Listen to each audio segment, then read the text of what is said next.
Dégustation littéraire. La série littérature de Chandail et Chignon. Le podcast des médiathèques de Saint-Médard-en-Jalles. Dans cet épisode, Raphaël Lorca, essayiste, répond aux questions de Véronique Morel-Muraour, enseignante en Cagne.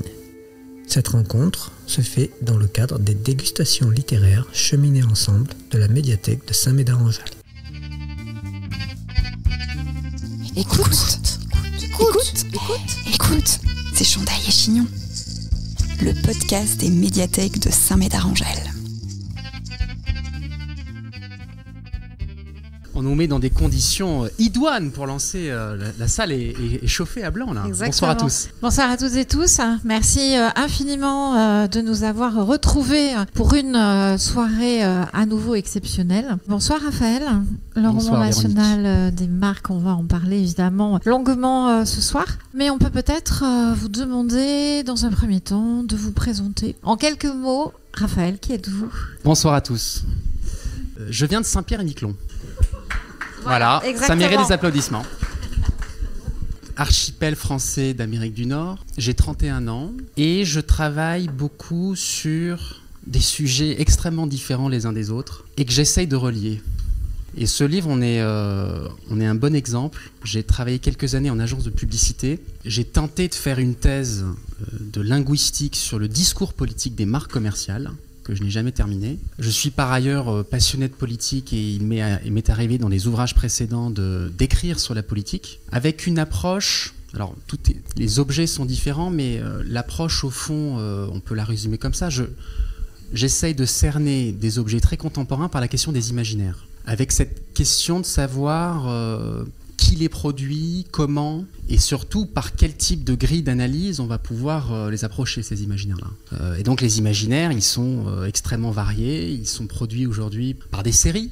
Je suis très fier de faire partie, on va en parler, de la Fondation Jean Jaurès, qui est donc l'espace à partir duquel je travaille beaucoup et au sein duquel je publie. J'ai été très heureux de coordonner un travail sur la série La Fièvre, que vous avez peut-être vu passer sur Canal+, qui est une série d'Éric Benzekri, et auquel j'avais demandé un certain nombre de penseurs, d'intellectuels, d'écrivains, de réfléchir sur les enseignements politiques de cette série-là. Je travaille beaucoup sur le populisme, sur l'extrême droite, à la fois sur la façon dont se construisent leurs messages, leurs imaginaires, j'y reviens, leurs propositions, leurs discours, mais aussi la façon dont les électeurs les reçoivent. Je passe beaucoup de temps à travers de ce qu'on appelle des focus group. On demande à des groupes de Français, ils sont entre 6 et 8, pendant 2 heures, de nous raconter leur quotidien, leur vécu. Et c'est une façon très, très, très, très, très enthousiasmante et souvent très riche d'enseignements. Enthousiasmant peut-être pas, mais dans le cas des lecteurs RN. En tout cas, riche d'enseignements, de savoir un peu ce qu'ils ont dans la tête. Et quel est leur paysage mental, et ce qui permet d'avoir des approches beaucoup moins binaires et beaucoup moins tranchées de ce que j'avais pu avoir auparavant. Et donc je travaille beaucoup également sur, et ça va nous occuper ce soir, vous allez voir que tout est relié, c'est ça qui est intéressant, je travaille sur ces types d'acteurs où on peut souvent penser qu'ils sont inoffensifs.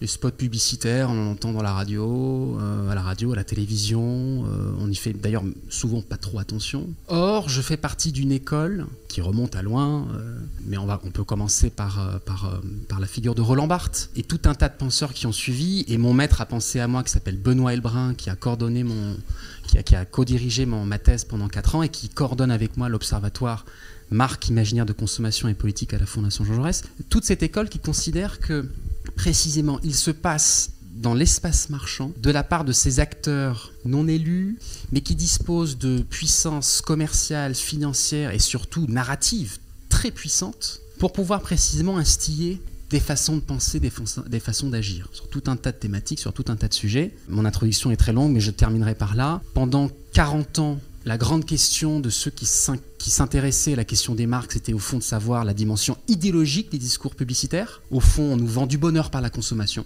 C'était déjà problématique en soi. Là, la rupture à laquelle on assiste, et qui est, je crois, très importante de regarder de près, c'est que les imaginaires produits par les marques, sécrétés par les marques, sont désormais des imaginaires politiques, au sens le plus noble du terme, ce qui pose tout un tas de problèmes, mais on aura l'occasion d'y revenir. Est-ce qu'on peut revenir tout de suite sur la Fondation Jean Jaurès, qui est un think tank ? Qu'est-ce que c'est qu'un think tank ? Et quelle est la spécificité de la Fondation Jaurès, création relativement récente ? 92, voilà. Pierre Mauroy. Et qui a évolué aussi, et je vais vous laisser en parler.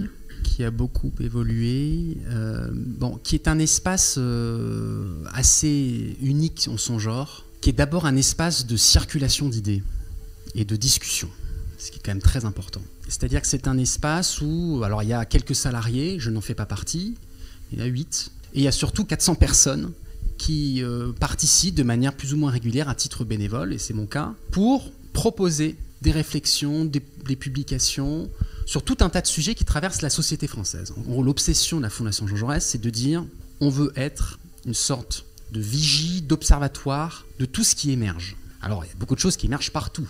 Donc, il a fallu structurer tout ça. Et donc, la Fondation Jean Jaurès s'est structurée en différents observatoires au fil du temps. L'Observatoire du sport, l'Observatoire des discriminations, l'Observatoire du Moyen-Orient, l'Observatoire de l'opinion. Donc, avec à chaque fois des gens qui le dirigent et tout un tas d'équipes qui gravitent autour de ces différents observatoires. Et c'est un lieu, moi, qui m'intéresse beaucoup. Alors, d'une part, parce que c'est à l'intersection de tout un tas de domaines. Alors, d'abord, de tout un tas de champs. Les médias, la politique, l'économie, l'opinion. Il y a des académiques, il y a des professionnels, il y a des journalistes, c'est-à-dire des gens qui n'ont pas exactement les mêmes pratiques, pas les mêmes parcours, pas les mêmes façons de travailler, mais qui pour autant se retrouvent à travailler sur les mêmes thèmes. Et donc je trouve que c'est d'une richesse folle de disposer de cette espèce d'espace très démocratique, au sens même du socialisme démocratique, c'est-à-dire au fond qui organise une sorte de dispute, parce que souvent on n'est pas d'accord en réalité, mais qui au fond essaye de proposer des thématiques et des pistes de réflexion nouvelles sur ce qui est en train d'émerger. Donc ça m'intéresse beaucoup. Et deuxièmement, j'ai l'impression de faire partie d'un endroit où on s'intéresse à des objets qui ne sont pas forcément considérés comme étant les plus nobles dans la recherche dite académique.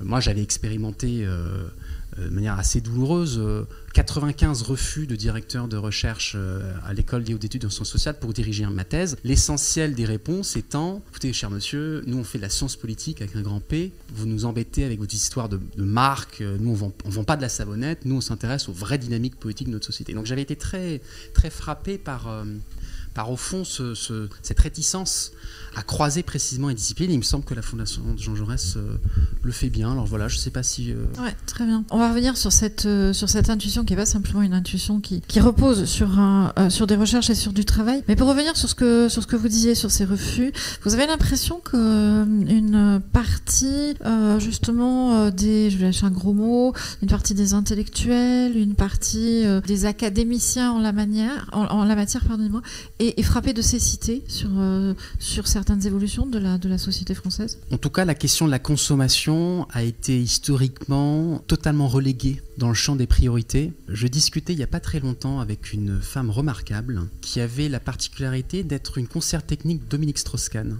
à Bercy. Entre 80, alors je ne sais plus quelle année, mais en tout cas dans la Dream Team Jospin, début 97, elle est rentrée avec lui à Bercy. Et elle m'expliquait qu'elle s'occupait de la consommation et qu'on l'appelait la ménagère de 50 ans. Et donc au fond, toutes les questions consommatoires étaient au fond totalement reléguées à côté des conseillers macroéconomie, économie industrielle. Bon, c'est une anecdote, mais c'est parce que la perception de l'importance de la consommation, cette cécité, elle n'est pas réservée simplement à la sphère universitaire, elle a été très largement partagée par tout un tas d'autres espaces, et à commencer par l'espace politique. Je pense que les choses bougent beaucoup. Ça bouge d'un peu partout, c'est pour ça que c'est intéressant. Ça bouge dans la littérature. On a beaucoup parlé d'un Michel Houellebecq, sociologue, parce que c'est pas le seul, mais au fond, ça a été l'un des premiers à parler de la grande distribution. Alors, je dis l'un des premiers, c'est pas vrai, parce qu'il y a évidemment notre prix Nobel qui en a parlé bien avant, mais au fond, tout un tas d'auteurs qui parlent... On reviendra sur Annie Ernaux, justement, parce qu'il y a des choses intéressantes dans votre texte qu'on relie très, très aisément à Annie Ernaux. J'en parlerai sur la mémoire collective, sur ces transitions qui n'existent plus. Enfin, on en reparlera tout à l'heure. Donc ça bouge dans la littérature, ça bouge dans le cinéma. Le dernier Toledano Nakash, c'est quand même intéressant, qui illustre le face-à-face entre une France qui a la sobriété choisie et l'autre qui a la sobriété plutôt subie. Ça bouge dans les publications. Je pense à tout le travail qu'a réalisé quelqu'un que j'aime beaucoup, qui s'appelle Jean-Laurent Casselli, qui est un spécialiste des styles de vie et qui en fait a convaincu Jérôme Fourquet de travailler sur la France par la consommation, et ça a donné lieu au livre La France sous nos yeux, qui a été publié en 2021, qui a été un espèce de succès dingue de librairie. Succès dingue d'abord public, puis critique. C'est comme ça que ça s'est fait. Et c'est intéressant, c'est-à-dire que la consommation, C'est-à-dire l'idée selon laquelle il faudrait, dans une société de consommation, regarder la façon dont les gens consomment pour comprendre des dynamiques beaucoup plus profondes, c'est quelque chose qui s'installe de plus en plus. Et 2 événements peut-être politiques récents, Gilets jaunes d'un côté, émeutes urbaines de l'autre, ça a été 2 moments très importants où tout un tas de sociologues, de psychologues, de philosophes, de politologues ont commencé à se dire « Ah ben oui, il se passe des choses dans la consommation. » C'est-à-dire que les émeutes urbaines, alors j'empiète peut-être sur une question que tu allais poser tout à l'heure, mais les émeutes urbaines, c'est pas juste une bande de décivilisés barbares qui pillent des magasins, parce que c'est comme ça qu'a été cadrée une partie de l'analyse politique sur le sujet. Ce sont des jeunes gens qui se sont pris en vidéo en train de dire « Je m'achète des galettes bonne maman », alors que jusqu'à présent, je m'achetais la marque Discount. Je fais des courses pour la daronne. Ça a été une expression qui a été très utilisée par beaucoup d'émeutiers qui pillaient les Leclerc, les Carrefour, les Intermarchés, etc. Et donc à ce moment-là, des gens qui regardaient ça de près ont commencé à se dire « Ah, il y a quand même un lien entre… » C'est-à-dire que, contrairement à ce qu'avait raconté à l'époque Olivier Véran, en disant « Un pillage n'a aucune signification politique », ah bah si, parce que les plus affûtés ont commencé à regarder que c'est pas n'importe quel magasin qui était pillé. Comme par hasard, les magasins de luxe n'étaient pas pillés, par exemple. Alors que le magasin, par exemple Adidas ou Nike, était ravagé, qui était juste à côté. Donc voilà, il y a tout un tas de gens qui ont commencé à se dire il faut aller regarder de près la signification et l'identité des boutiques qui ont été saccagées. Je prends cet exemple, mais on développera peut-être tout à l'heure. Alors pour revenir sur ton texte, moi j'ai envie qu'on commence au croisement de 2 sommités historiennes, Pierre Nora, les lieux de mémoire. J'avais cru lire d'ailleurs que le roman national des marques était le chapitre qui manquait à Pierre Nora au lieu de mémoire. Mais je lis beaucoup, Raphaël, éventuellement, je lis beaucoup. Et la 2e sommité, c'est Pierre Rozon-Vallon. Et je voudrais lire l'extrait que tu mets en exergue. On va peut-être partir de là, en exergue du chapitre « Le roman national en panne ». Le pays ne se sent pas représenté. La démocratie est minée par le caractère inaudible de toutes les voix de faible ampleur, par la négligence des existences ordinaires, par le dédain des vies jugées sans relief, par l'absence de reconnaissance des initiatives laissées dans l'ombre. Pierre Rozon-Vallon, Le Parlement des Invisibles, 2014. Il me semble que la genèse de ton texte est marquée donc par cette réflexion, un roman national en panne. Je vais te laisser nous expliquer ce qu'est justement le roman national, comment est-ce on peut comprendre cette expression. Et qu'est-ce que tu entends justement par là, roman national en panne, en fait, qui raconte, non pas qui décrit, mais qui raconte la France? Alors d'abord, puisqu'on parle de Pierre Nora, l'expression roman national est très récente. Elle date de 92, du dernier tome de ses lieux de mémoire. Et il le met vraiment en note de bas de page. Donc c'est quand même quelque chose d'assez étonnant de le découvrir comme ça. Et qui est une expression qui a immédiatement pris dans le débat public. Et elle a tellement bien pris qu'on a l'impression qu'elle est installée depuis toujours. Qui est au fond, alors qui vient décrire quelque chose qui est bien antérieur aux années 90, qui est l'idée de produire un récit, mais pas n'importe quel type de récit, parce que sinon on parlerait de récit national. Non, c'est un roman. C'est-à-dire qu'il y a une dimension imaginaire, en partie. Et d'ailleurs, c'est les deux piliers. C'est à la fois un récit imaginaire et un récit qui est censé être unificateur pour raconter le pays. Cette question du roman national a été rétrospectivement très étudiée au XIXe siècle, c'est-à-dire ce moment où il s'agissait d'affermir la République dans un moment où la lutte contre l'Église était extrêmement forte. Et dans un moment surtout où le pays voisin, l'Allemagne, venait de prendre l'Alsace et la Lorraine. Et donc il y a eu la multiplication de récits qui ont été produits à ce moment-là, c'est-à-dire au fond des publications, des tableaux de la France, comme on le disait à l'époque. C'est-à-dire on envoyait des écrivains ou des intellectuels, on pense à Vidal de la Blache, on pense à... alors Michelet était un peu avant, mais au fond cette idée sur laquelle il faut aller regarder la façon dont les gens vivent pour essayer de remettre du liant à travers toute la diversité de ce qu'on voit, de ce qu'on sent au plus près des réalités du territoire. Bon. Donc cette question du roman national, pour lancer la réflexion du livre, on a lancé une étude avec l'Institut de sondage IFOP pour regarder la façon dont c'était perçu chez les gens aujourd'hui. avec cette question, on essaie de trouver les façons de regarder si, d'une part, il y avait encore un roman national aujourd'hui, et si, d'autre part, c'était vécu comme quelque chose de problématique ou pas, qu'il n'y en ait plus, ou qu'il y en ait encore. Et on avait posé cette question, qui raconte le mieux la France aujourd'hui ? Ses idéaux, ses valeurs, son identité, et on donnait aux interrogés une liste de 10 types d'acteurs différents, génériques. Les sportifs, les politiques bien sûr, les humoristes, les intellectuels, il y en avait 10. Et juste avant d'envoyer le sondage, c'est Jérôme Fourquet, que je citais tout à l'heure, qui a piloté cette enquête-là. Il dit, écoutez, il faudrait rajouter une 11e catégorie. Ce sera résiduel, mais en fait, d'un point de vue d'honnêteté intellectuelle, il faut la rajouter, et puis on analysera les résultats après coup. Et bien lui en a pris, parce que c'est cette 11e catégorie qui arrive en première position, personne. Quand on demande aux gens qui racontent le mieux la France aujourd'hui, la réponse est personne.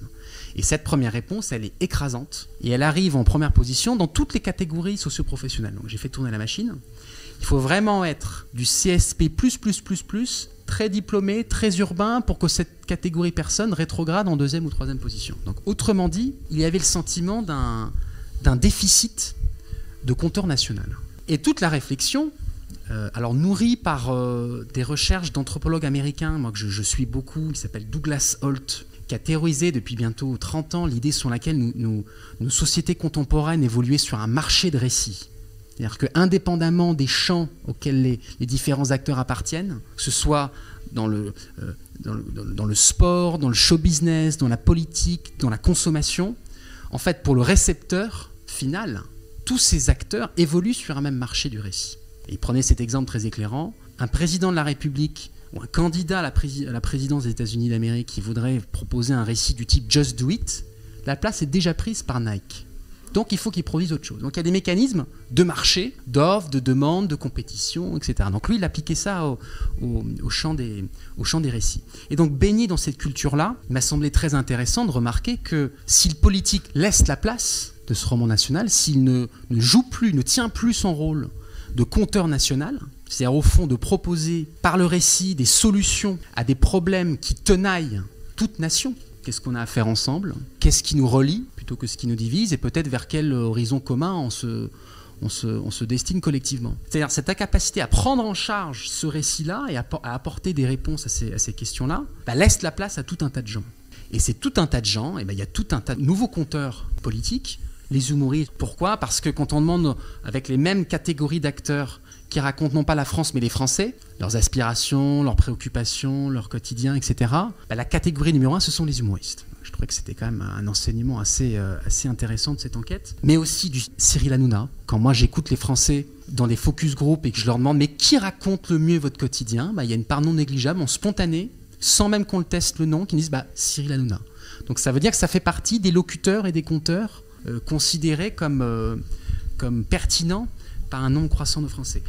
Mais dans toute cette géographie-là, il y a des acteurs qui ont compris qu'il y avait un vide à exploiter, y compris d'un point de vue commercial, ce sont les marques. Et donc ce que j'ai voulu creuser, c'est précisément cette entrée des marques dans le roman national. Alors peut-être y entrer, je dirais de plein pied, par un ou deux exemples que je vais te laisser choisir. Et alors peut-être déjà d'emblée orienter ce que tu peux nous dire à travers une double lecture. Parce que s'il y a deux romans nationaux des marques intéressants, ils sont sur deux zones géographiques de part et d'autre de l'Atlantique. Il y a la spécificité du roman national américain, qui tient, et tu l'expliques très bien, à la constitution particulière d'un peuple, d'une nation qui n'a rien à voir avec la manière justement centralisée dont notre nation s'est constituée et qui donc ouvre sur un autre récit proposé par les marques. Donc j'aimerais bien peut-être qu'on parte, si tu veux bien, de ce double focus et que tu l'illustres par justement la spécificité au niveau de certaines marques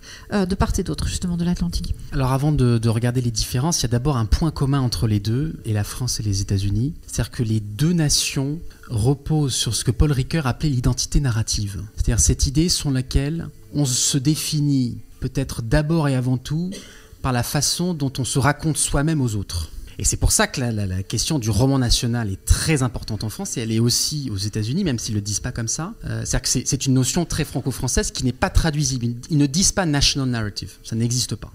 ce qui a posé des questions de traduction. Bon, bref, je passe sur ce sujet-là. Donc d'abord, il y a un terreau commun, c'est-à-dire que les deux nations existent par le récit que l'on fait au monde de nous-mêmes. Et alors, ce qui est très important dans le cas, et très intéressant dans le cas américain, et là je tire directement ces réflexions d'un historien qui s'appelle Daniel G. Boorstin, qui a écrit une trilogie sur l'histoire américaine et qui note le rôle très important de la consommation et des marques dès la guerre civile américaine. Et lui, sa réflexion est la suivante, ça consiste à dire le vrai problème des États-Unis d'Amérique depuis leur création, c'est de fabriquer des Américains. C'est-à-dire comment faire des Américains, de ces millions d'Européens qui se déversent sur la côte est américaine à partir du 19e siècle, qui sont de religions différentes, de traditions culturelles différentes, etc. Et surtout, comment faire des Américains d'un peuple qui a vécu une guerre civile extrêmement douloureuse et surtout sur des systèmes de valeurs radicalement différents. Comment est-ce qu'on crée du commun qui n'est pas un commun politique, qui n'est pas un commun religieux, qui n'est pas un commun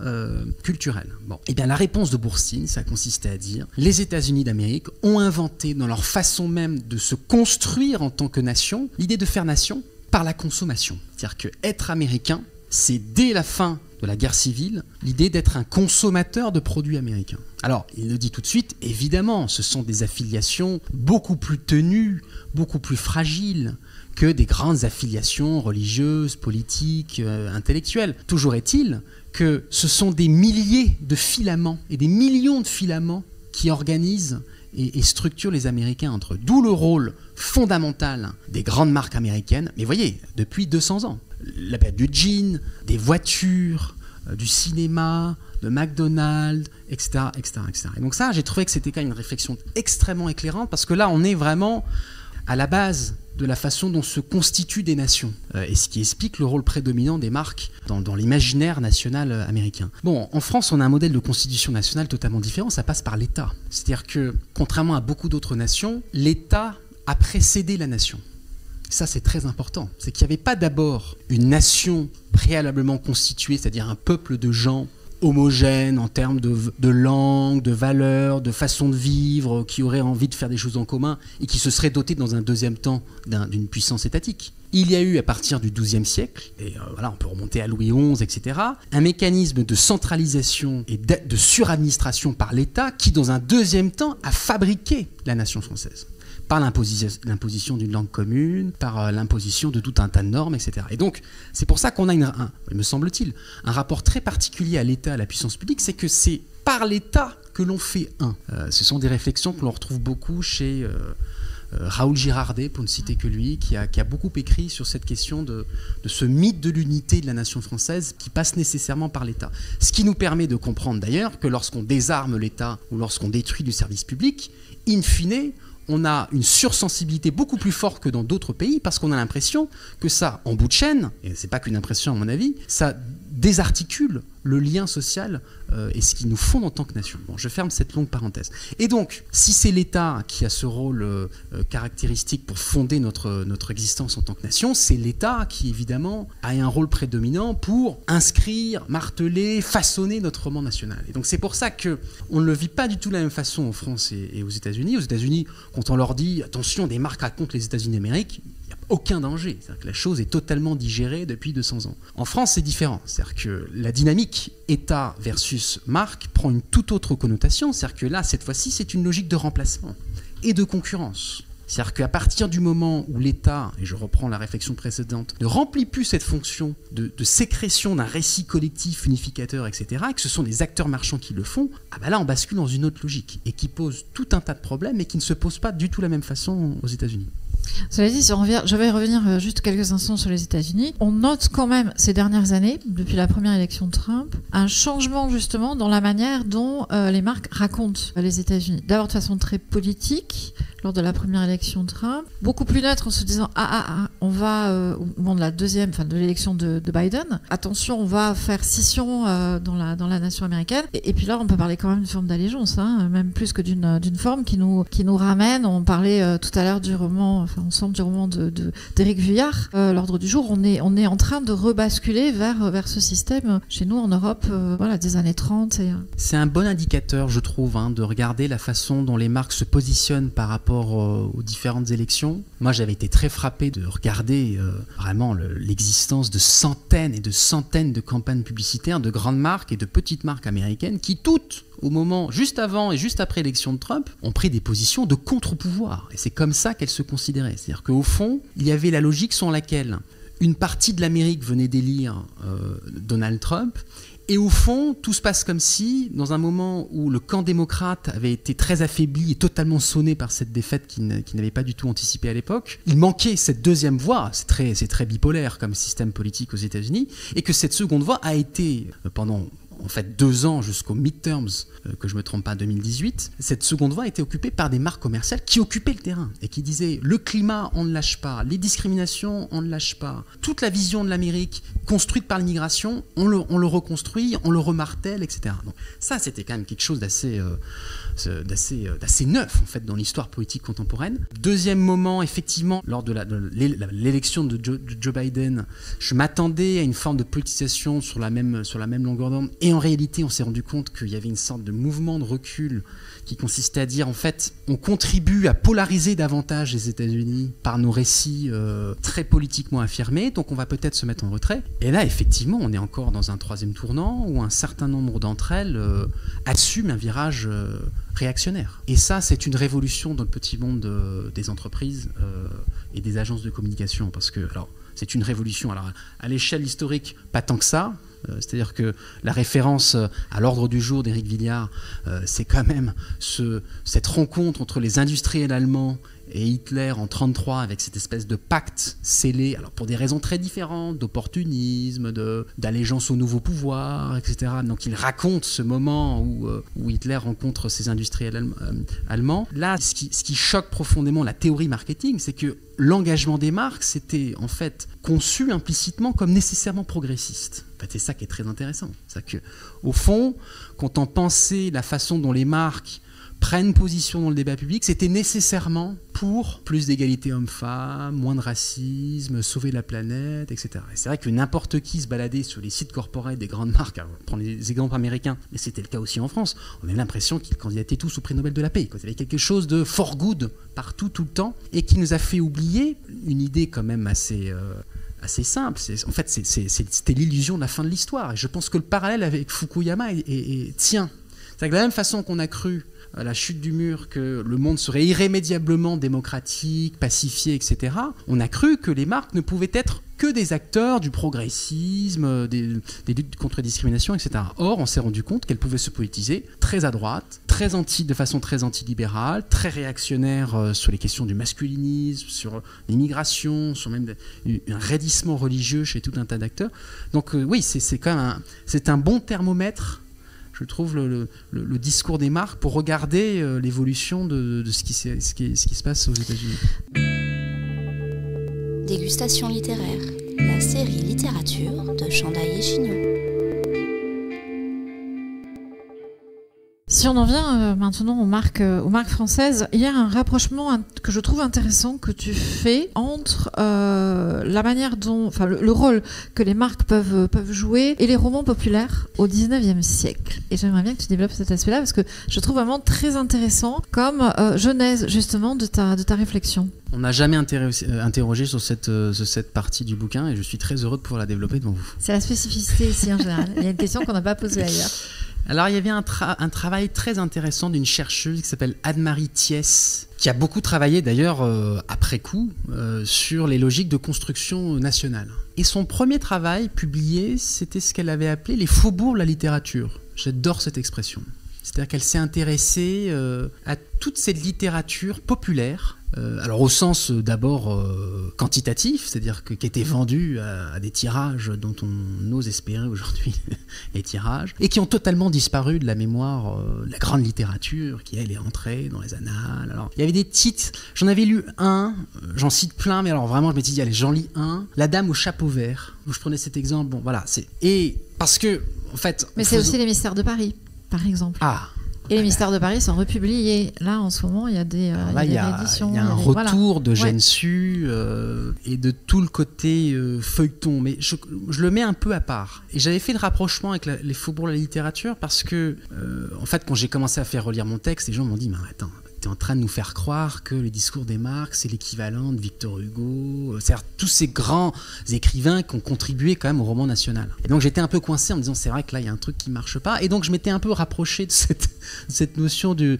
Parce qu'au fond, et c'est une des thèses que je tire, quand on interroge les Français sur, au fond, cette question, est-ce que le fait que les Marx racontent la France, est-ce que, je vais le réduire comme ça, est-ce que c'est bien ou est-ce que c'est mal? Il y a un certain nombre de gens qui nous disent c'est plutôt bien. Il y a une démocratisation de ce roman national. C'est-à-dire qu'au fond, ce roman national qui était l'apanage des gens autorisés, des grands hommes, ou du personnel politique, il fallait être au Panthéon pour espérer avoir le droit de citer sur définir l'esprit français, etc. Au fond, que des acteurs aussi différents que Renaud, Française des Jeux... Justement, j'aimerais bien, voilà.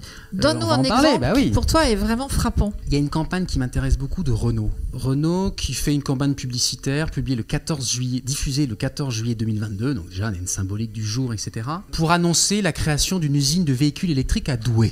En d'autres temps, il n'y a pas si longtemps que ça, ils auraient parlé de Made in France. C'est-à-dire, au fond, on insiste sur le rapatriement d'un patrimoine industriel et de fabrication française sur le territoire français. Et là, il y a une petite torsion, c'est que Renaud parle de Made of France, sous-titré « Fait d'esprit français ». Et voilà Renaud qui se lance dans un spot très riche sémiotiquement. Alors, je l'ai regardé 10 000 fois en faisant pause pour regarder toutes les images et les noter, puisqu'ils essayent de décrire la vision de Renaud de ce qu'est la France. Alors on voit les falaises d'Étretat, on voit la campagne, on voit des montagnes, on voit Joséphine Baker, Jamel Debbouze, Paul Éluard, on voit des figures de pop culture, la barbe à papa, on voit de temps en temps des voitures quand même, hein, mais toujours réinscrits dans un patrimoine historique, etc. Et avec cette métaphore filée qui est le remix. Parce que qui slam, c'est très important la forme, Lettre à France de Paul Naref, de façon revisitée, c'est quelqu'un qui s'appelle DJ Cut Killer, qui est animateur sur Skyrock, et qui surtout a été rendu célèbre par le film La haine de Mathieu Kassovitz, parce que c'est lui qui refaisait cette scène mémorable où il refaisait du Edith Piaf depuis sa fenêtre. Et donc c'est le DJ Cut Killer qui lance une platine et qui donne le sentiment pendant tout le spot qu'au fond, il mixe des époques, des traditions, des cultures extrêmement différentes les unes des autres, et qu'au fond, dans cet amas extrêmement hétérogène, se forme quelque chose de commun qui s'appelle la France. Donc ça, c'est la première réflexion qui m'intéresse, c'est le glissement Made of France, Made in France. Mais alors, là où c'est intéressant, et doublement intéressant, et même au carré, quand on regarde la chronologie, c'est diffusé 14 juillet 2022. Quelques semaines après cette campagne présidentielle, et surtout quand on fait le rétroplanning, ça veut dire qu'ils ont commencé à réfléchir à ce spot-là à l'automne 21. Or, que se passe-t-il à l'automne 21 ? Éric Zemmour. Il y a la fièvre Zemmour. Et je ne sais pas si vous vous rappelez, mais Éric Zemmour, lorsqu'il se déclare finalement candidat à l'élection présidentielle, il fait un spot lui aussi, très publicitaire. Lui aussi construit en kaléidoscope, en allant puiser tout un tas de références de façon... Alors lui, c'est une OPA sur l'imaginaire national. C'est qu'il va même récupérer Molière, Racine, Brassens, Barbara. Il va quand même très très loin dans la récupération. Bon. Mais en tout cas, la construction était la même. Je n'ai pas pu m'empêcher de voir chez Renaud une réponse publicitaire plutôt progressiste à l'offensive Zemmour. C'est-à-dire que quand on regarde terme à terme, il n'y a pas de Jamel Debbouze et Joséphine Baker dans le spot de déclaration de candidature d'Éric Zemmour. Et donc là, j'ai trouvé ça très intéressant. Alors il se trouve qu'entre-temps, alors pour l'anecdote, ça c'est quand même très drôle, je fais une interview dans le Figaro, alors ça les intéresse. Et donc, il titre « Renaud contre Zemmour, : le roman national des Marx ». Et donc il y a eu un début de boycott dans les commentaires Figaro. Comment ça, Renaud contre Zemmour, mais c'est un scandale, etc. Bon. Donc finalement, ça n'a pas pris davantage, mais l'anecdote était assez marrante. Et l'agence qui a produit cette campagne, en fait, m'ont fait un clin d'œil quand je leur ai demandé si c'était un peu ça qu'ils avaient en tête. C'est-à-dire que ça veut dire quand même que j'étais pas totalement à côté de la plaque, et qu'il y a eu en tout cas la volonté de faire passer des messages politiques par un spot publicitaire de voiture, en réponse à, ce qui me semblait quand même un exemple assez intéressant. Ça veut dire qu'on est quand même aussi face à une autre question. L'autre question, c'est en fait ces marques qui se positionnent de cette façon-là, qui racontent la France de cette manière-là, en proposant un autre récit, justement que le récit zemmourien, par exemple. À qui s'adresse-t-il? Aux citoyens?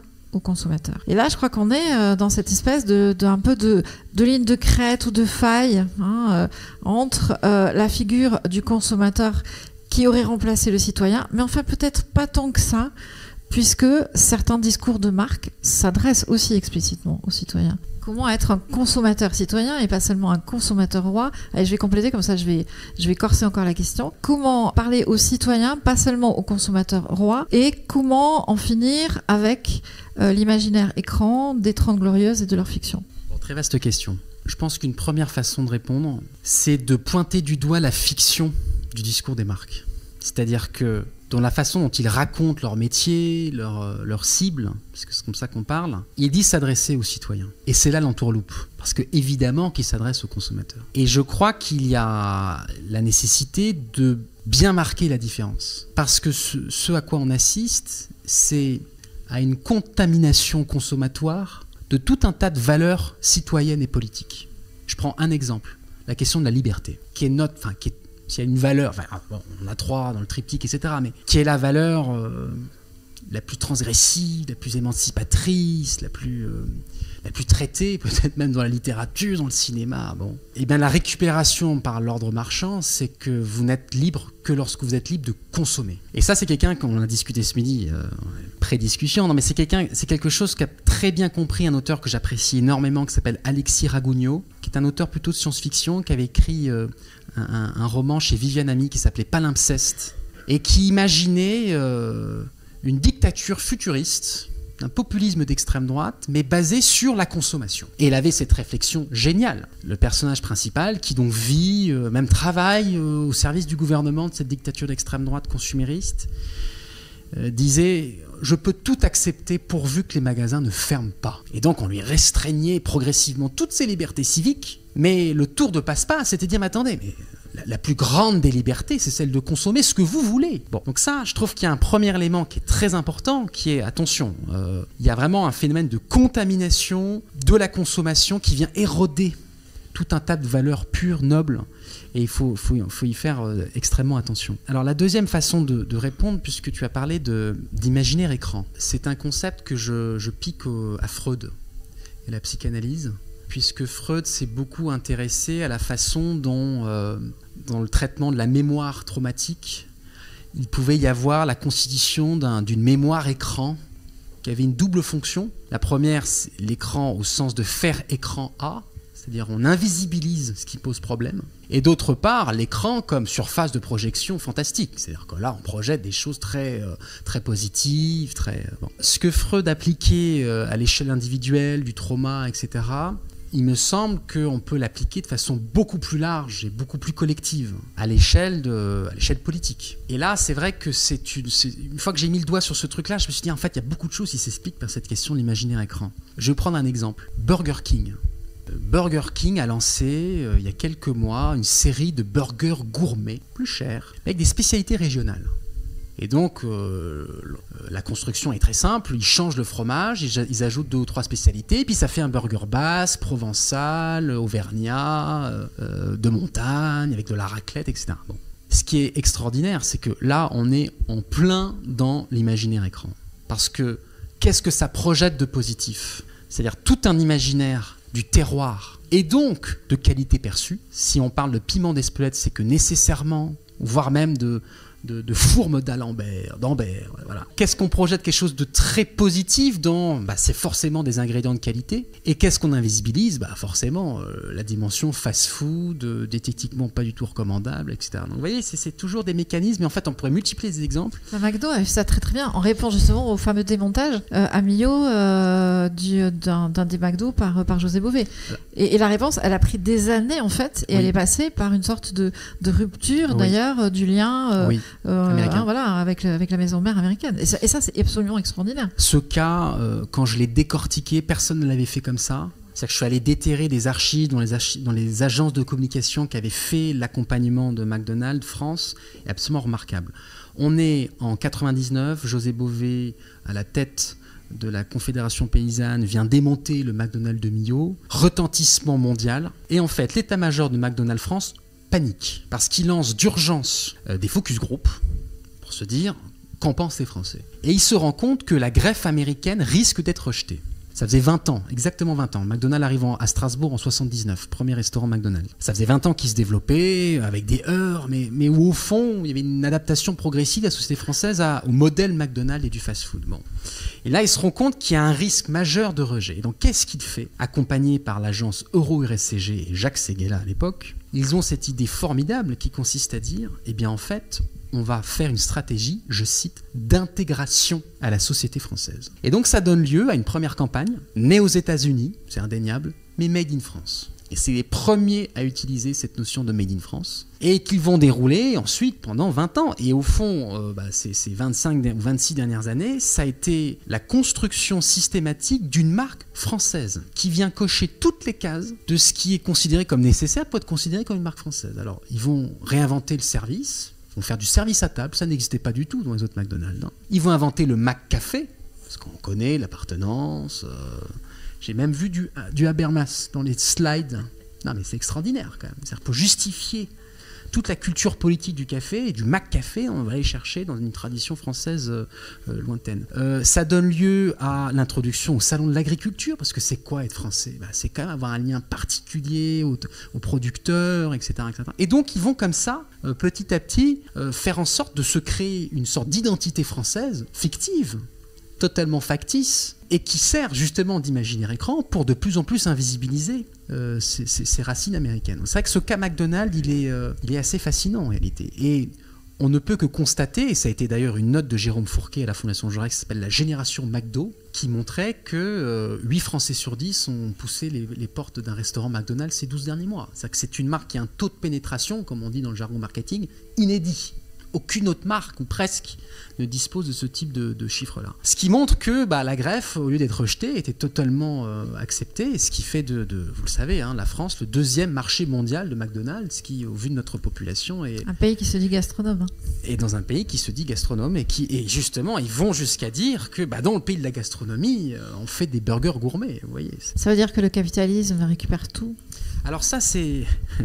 Ça, c'est certain. C'est une logique qui a été depuis assez longtemps décrite, sur cette capacité du capitalisme à récupérer les critiques dont elle fait l'objet pour la recycler et en faire en fait une force majeure de son propre modèle. C'est-à-dire que ce qui est très intéressant sur une histoire longue, c'est de regarder la façon dont systématiquement il y a eu, à intervalles de temps réguliers, la volonté de recréer des conditions d'acceptabilité du modèle capitaliste.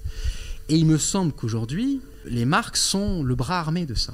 Et il me semble qu'une réflexion, alors là je vais prendre une casquette du politique, mais une réflexion socialiste conséquente des limites et des failles du capitalisme passe aujourd'hui nécessairement par l'étude approfondie du discours de ces représentants et de ces bras armés et même de ces théoriciens, les marques.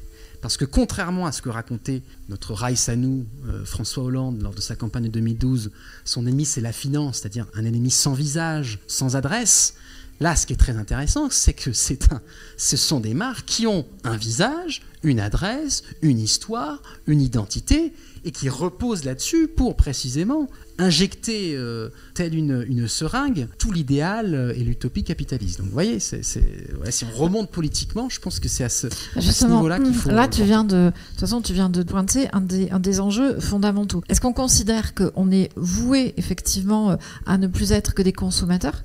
Et en fait, dans tout domaine, y compris dans l'offre politique, et on voit très bien ce type de comportement et d'assignation des élus à une forme d'immédiateté dans l'action, dans la réussite, etc. Et je pense que c'est par moments extrêmement douloureux d'être un élu et d'être un élu de proximité. Ou bien est-ce qu'on finit par chercher à récupérer une liberté justement politique qui passe évidemment par une réflexion, qui passe par le retour de l'idéologie, et c'est pas un gros mot, je crois qu'il faut y revenir aussi, mais comment remettre du politique effectivement au cœur de la cité, là où justement la question politique n'aurait pas dû autant perdre sa place ou perdre pied.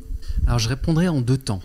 Premier temps, ça ne vous a peut-être pas échappé, on est en période de congrès du Parti Socialiste. Et il y a une notion qui a été lâchée dans l'atmosphère, que je trouve très intéressante, qui est portée par le troisième homme, Boris Vallaud, qui est celle de démarchandisation. Donc il y a eu un certain nombre de textes d'orientation qui ont été produits sur ce sujet-là, et qui montrent que la gauche cherche à récupérer cette vieille idée que Jaurès avait portée, sur laquelle Léon Blum a beaucoup écrit, c'est-à-dire cette idée au fond d'arracher aux forces du marché tout un tas de thématiques et tout un tas de dimensions qui sont importantes pour le bien collectif. Alors là, en l'occurrence, il parle des autoroutes, il parle de l'eau, il parle de l'électricité. Donc, je suis, à titre personnel, très sensible à la façon dont le politique peut venir récupérer des pans entiers de souveraineté, parce que c'est de ça dont il est question, sur les forces du marché. J'ai longtemps vécu à Paris. Paris a fait des choses intéressantes en termes de lutte contre Airbnb ou contre les trottinettes Lime, par exemple. C'est-à-dire que là où on pensait que c'était inéluctable, Airbnb, vous vous rendez compte, c'est un mastodonte mondial. En plus, ils ont les consommateurs avec eux. C'est-à-dire que les gens aiment bien louer leur appartement, etc. Donc, comment faire pour réguler ? La ville de Paris a réussi, et puis successivement, tout un tas de villes se sont mises à faire de même. Pareil pour les trottinettes, ça a été un bordel monstre, il y a des trottinettes partout, c'est très, très libertarien dans l'approche. C'est le philosophe Éric Sadin qui disait ça. C'est-à-dire que ces trottinettes électriques, ça nous permet d'aller d'un point A à un point B, tout seul, sans intermédiaire, de façon totalement libérée des règles, des normes. On grille tous les feux rouges par ailleurs, on gare sa trottinette n'importe où, etc., sans aucune amende possible, parce qu'il n'y a même pas de façon de repérer la plaque d'immatriculation. Bon, c'est très libertin dans l'approche. Et la ville de Paris a régulé, il n'y a plus de trottinettes dans Paris. Bon. Donc il existe des façons de reconquérir des formes de souveraineté sur le monde économique en général. Bon. Le deuxième temps de ma réponse est davantage prudent, parce qu'on a commencé comme ça notre discussion, c'est-à-dire que le risque, c'est de mettre à distance la question de la consommation. Et c'est là où c'est très difficile pour le politique, c'est-à-dire de se faire piquer la question du pouvoir d'achat par qui on sait. Ah oui.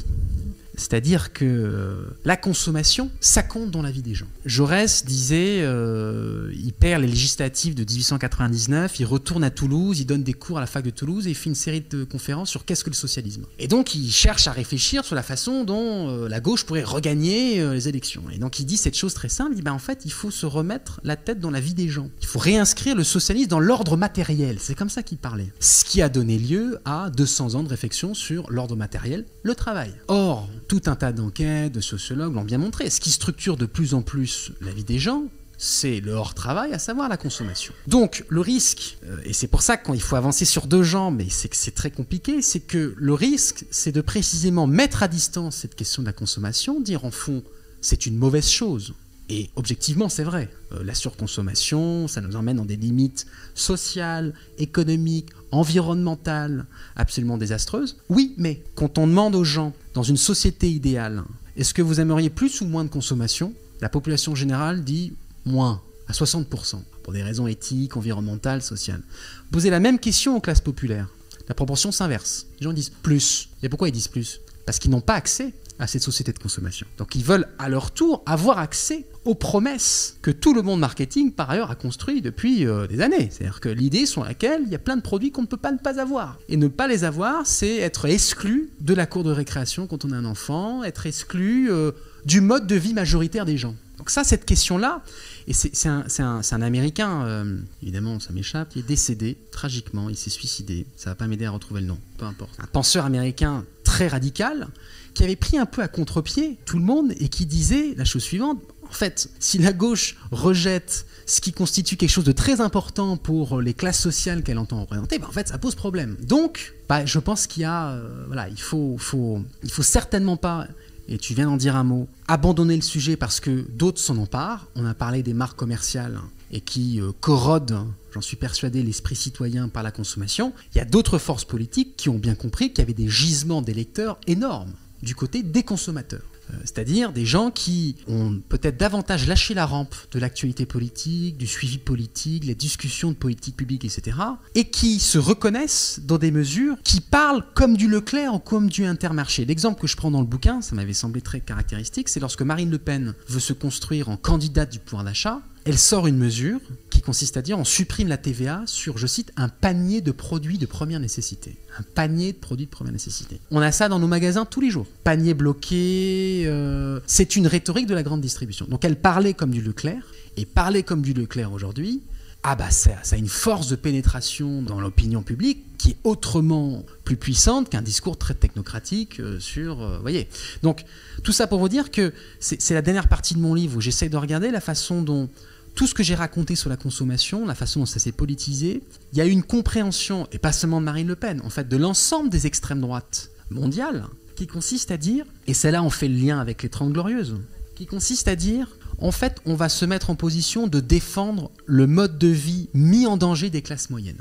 Mis en danger par ces affreux progressistes qui veulent interdire le ski, qui veulent interdire l'avion, qui veulent interdire le steak, qui veulent interdire la voiture, etc., etc., etc. Et donc, tout se passe comme si il y avait cette construction, là encore, d'un imaginaire écran qui renvoie à cette période très importante de notre histoire nationale, qui est les 30 Glorieuses. Et c'est donc, je cite cette période parce que j'ai participé à un livre collectif coordonné par Vincent Martini sur précisément la dimension politique de cet imaginaire des 30 Glorieuses. Ça s'appelle Les Temps Nouveaux, en finir avec la nostalgie des 30 Glorieuses, qui est jusqu'ici avec une couverture très pop aux éditions du Seuil. Et précisément, la puissance de ce discours nostalgique, c'est que ça nous renvoie à une période d'évidente félicité matérielle. C'est-à-dire que c'est cette période où la consommation résolvait plein de problèmes. C'était comme ça qu'on l'a présenté. Et j'y reviens, le bonheur par la consommation, etc. Donc, vous voyez, prudence sur à la fois la nécessité politique de ne pas se laisser dominer par les forces du marché et de l'ordre marchand, et en même temps, cette difficulté qui consiste à ne pas totalement abandonner le discours sur la consommation. Autrement dit, et j'en conclus par là, il faut fonder un discours politique de gauche sur la consommation. Il n'existe pas, ou il est très marxiste dans l'approche, c'est-à-dire au fond c'est une aliénation du consommateur et c'est qu'une aliénation du consommateur, alors que c'est tout autre chose par ailleurs, et je crois qu'il faut le travailler et c'est ce qu'on essaye de faire un peu à la Fondation Jean Jaurès. Alors est-ce que l'une ou l'un d'entre vous a une question à poser ? Oui.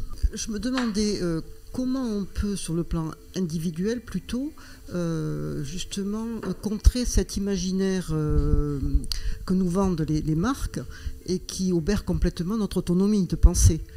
Donc vous avez parlé de la politique, mais c'est disons plus général, mais au niveau individuel, est-ce qu'on a des moyens de résister à ça ? La réponse est oui. Alors, je pense que le premier levier, c'est d'en avoir conscience et d'avoir les outils nécessaires de décryptage de la dimension politique de la publicité et des messages produits par les marques. C'est quand même un énorme pas. C'est-à-dire que très souvent, moi, quand j'interviens notamment dans des lycées, c'est pris sous l'angle inoffensif.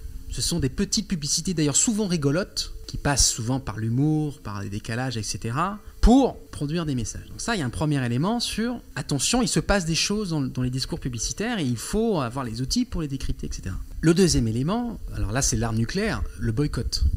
Non mais je dis ça parce que ça a souvent été une forme négligée, c'est pas vrai, mais qui résonnait très 70s, quoi. C'est-à-dire on va faire des grands boycotts. Bon, ça revient en flèche là. Là, avec la question de Donald Trump, il y a tout un tas d'enquêtes qui ont été produites sur, il y a 7 Français sur 10 qui sont prêts à boycotter des produits américains. C'est quand même quelque chose d'assez extraordinaire, alors qui vient réveiller quelque chose de plus ancien sur... Bon, bref, je passe sur cette dimension culturelle, mais ça ne suffit pas parce que se passer aujourd'hui, notamment dans la tech, des produits américains, il faut se lever de bonne heure pour avoir des équivalents, quoique, il y a toujours des façons de trouver des équivalents européens, etc. Alors j'ai envie de parler de ce secteur-là. Il existe quand même une vieille tradition qui est en train de reprendre des couleurs, me semble-t-il, y compris dans la façon dont c'est traité dans les fictions, etc., qui est le vieux modèle coopératif. Pendant très longtemps, on a considéré que c'était un truc de professeur tournesol, quoi. C'est une espèce de vieux modèle du socialisme du 19e siècle. On se rend compte quand même que des clubs de foot se forment en coopérative, que dans les secteurs très innovants, des start-up, des technologies, du social, etc., ça se forme en coopérative. C'est-à-dire qu'il existe quand même de nouveaux, enfin pas de nouveaux, ou disons un renouveau de vieilles formes d'organisation plus démocratiques, où le pouvoir est beaucoup plus partagé et beaucoup plus éthique dans la façon même de faire du commerce, qui sont en train quand même de renaître. Donc une des façons, me semble-t-il, sans forcément aller dans une dimension très radicale du boycott, etc., c'est de s'ouvrir à ce nouvelle forme de consommation, où je vois par exemple un nombre croissant de domaines viticoles qui organisent la collecte du verre, et qui organisent à leur échelle tout un système de recollecte du verre, dans un moment où pendant très longtemps les acteurs majeurs des éco-organismes comme Citeo, etc., n'ont pas du tout fait le travail de collecte du sujet, etc. Bon, bref, je m'arrête là, mais votre question est difficile. Vous voyez, je suis beaucoup plus à l'aise pour parler des théoriciens que des actions concrètes. C'est mon grand défaut. Est-ce que tu te vis par moments comme un lanceur d'alerte ? En fait, je prends quand même au sérieux la plateforme que me propose la Fondation Jean Jaurès. C'est-à-dire que, et je reboucle avec ce que je disais au départ, on a la chance d'être lu, diffusé dans des cercles d'influence et de pouvoir. Et donc, les idées que l'on égrène, les propositions, les critiques que l'on fait, arrivent aux bonnes oreilles. Donc ça, c'est quand même quelque chose de très important, que je prends très au sérieux à titre personnel. Et donc, lanceur d'alerte, j'irai certainement pas jusque-là. En revanche, prendre au sérieux la dimension critique et le plus possible constructive dans la proposition d'alternatives, etc., certainement. Et je crois que c'est le rôle que se donne aujourd'hui la Fondation Jean Jaurès, à l'échelle des décideurs d'un côté, mais surtout de l'opinion publique en général. Quand on voit la façon dont ils arrivent, je dis ils, dans mes petits camarades, à être invités dans les matinales radio, à la télévision, bon, ça compte tout ça. Et surtout dans un moment où il y a une bataille culturelle qui est menée quand même d'arrache-pied de la part plutôt des réactionnaires, qui ont eux-mêmes leurs propres canaux, etc., leurs propres maisons d'édition. Tu as créé un blog d'ailleurs, Lire les barbares, qui vient décoder aussi le discours réactionnaire. Donc ça fait partie de mes autres casquettes, où je regarde effectivement la façon dont la production intellectuelle, littéraire, politique des réactionnaires, des barbares, comme je les appelle, pour essayer d'en cerner les failles. Ça s'appelle Lire les barbares, donc c'est accessible en ligne si ça vous intéresse. Mais c'est une autre réflexion plus politique et beaucoup plus orientée sur l'extrême droite. Mais tout ça pour vous dire qu'il y a une bataille culturelle qui est menée par ce camp-là. Bon, utilisons les armes qui sont à notre disposition, et elles sont loin d'être nulles. Voilà. Merci infiniment, Raphaël. On va te Merci remercier. À tous. Semez vos envies et cultivez votre curiosité en attendant le prochain podcast des médiathèques de Saint-Médard-en-Jalles. Abonne-toi. Dégustation littéraire. La série littérature de Chandaille et Chignon. Le podcast des médiathèques de Saint-Médard-en-Jalles.